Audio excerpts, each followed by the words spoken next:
Welcome to today's sports report.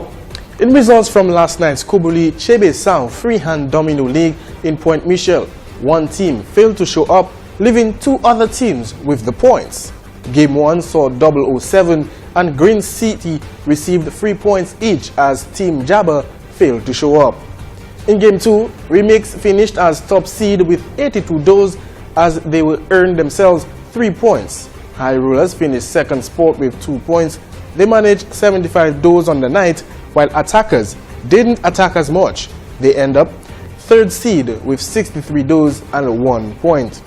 In Game 3, the name of the team alone sounded too much as Hurt Them hammered the two other teams on the table. Hurt Them finished with 83 does and a cool 3 points, with Kings Hill Power 64 does and 2 points, while Team Simple were a little bit too simple.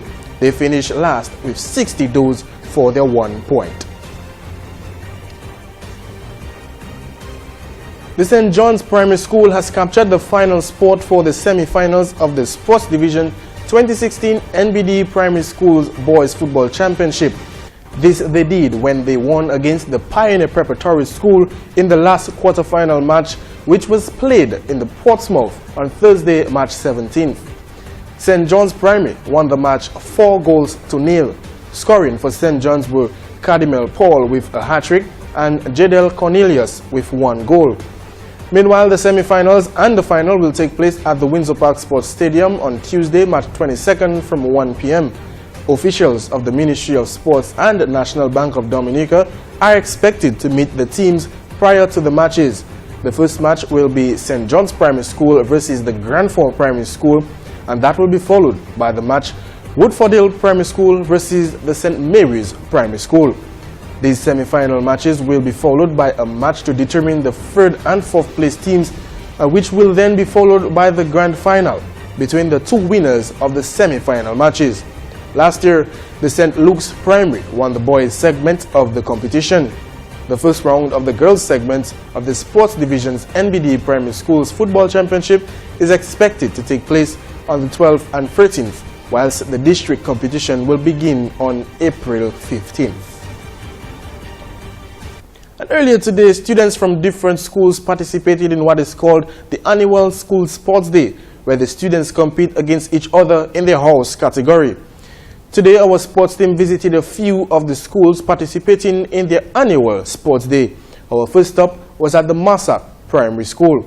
Here's one of the officials there telling us more.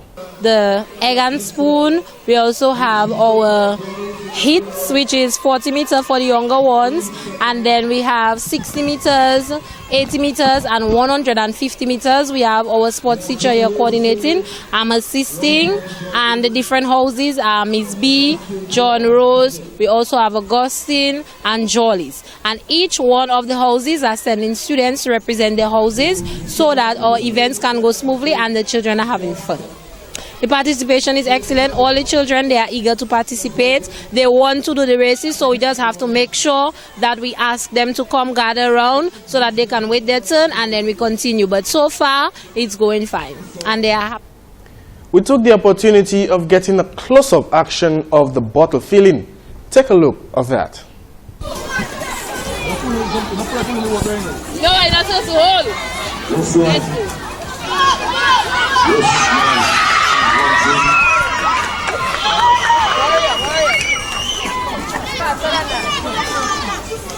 Faster than that, baby.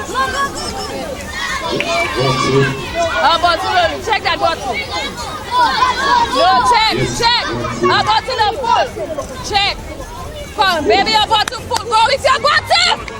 Go with your bottle. Run.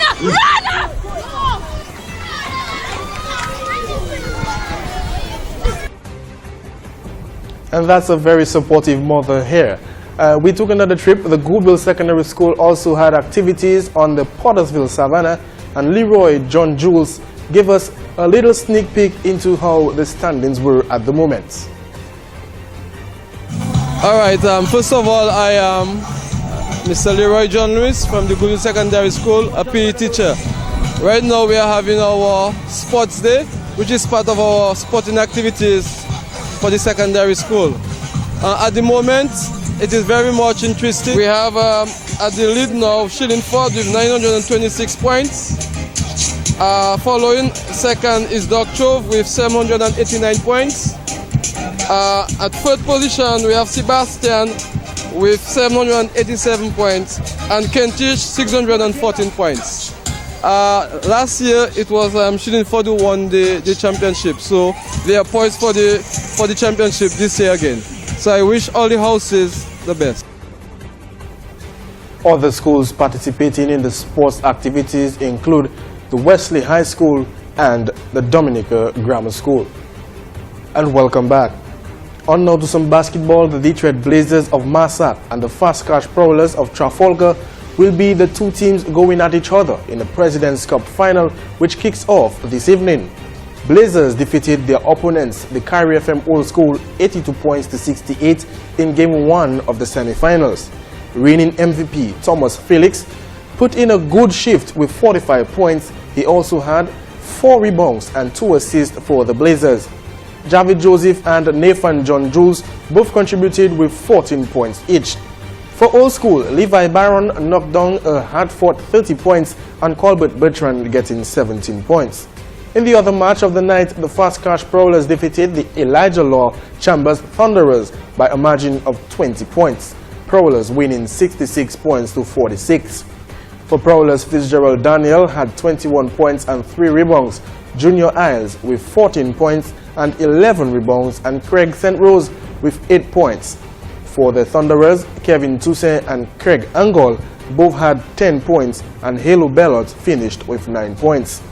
The finals of the President's Cup will be between the Fast Cash Prowlers and the Detroit Blazers. Anxious, nervous, tense. These are just 3 of the adjectives that may grip the players from Guyana Jaguars and Barbados Pride as they follow the progress on each other in the final round of the WICB Professional Cricket League Regional 4-Day Tournament starting tomorrow. The race for the George Headley Everton Weeks Trophy symbolized the regional first-class supremacy has come down to the straight fight between these two franchises following intriguing results in the previous round that left the Jaguars clinging to a 7-point lead over the Pride as they seek to regain the title for a second straight year. The familiar surroundings of the Guyana National Stadium will provide the backdrop for the Jaguars' final sprint to the title when they face Jamaica Scorpions, at the same time that the Pride will meet the resurgent Leeward Islands Hurricanes at Warner Park in St. Kitts. The other match in the round between Trinidad and Tobago Red Force and Windward Islands Volcanoes at the National Cricket Centre in Trinidad will be of academic interest only. Jaguars captain Leon Johnson said there was some pressure on his side to hold their nerve and see things through until the end. And head coach of the West Indies team, Phil Simmons, believes the West Indies' victory over England in their opening game of the 2020 World Cup has laid the foundation for their progress to the semi-finals. The Caribbean side whipped England by 6 wickets with 11 balls to spare on Wednesday to make an emphatic start to the competition. Yeah, the way the tournament's set up, I think winning your first game is always going to be huge. And I think the run rate at the end of the day, because I think we won it with the amount of balls to spare and things like that, I think those things could come into play in deciding the two teams that go forward. Teams have weaknesses, but all teams have strength too, and if we use our strength and the strength negates your weakness, then that's how you win games. So all teams have weaknesses, and it's up to other people to explore our weaknesses like we will explore theirs. Sent into bat first, England rattled up 180 for 6 of their 20 overs, with Joe Root top scoring with 48 and seamers Andre Russell and Dwayne Bravo picking up 2 wickets apiece. In reply, West Indies were powered by a brilliant, unbeaten even 100 by Chris Gayle as they reached their target with 11 balls to spare.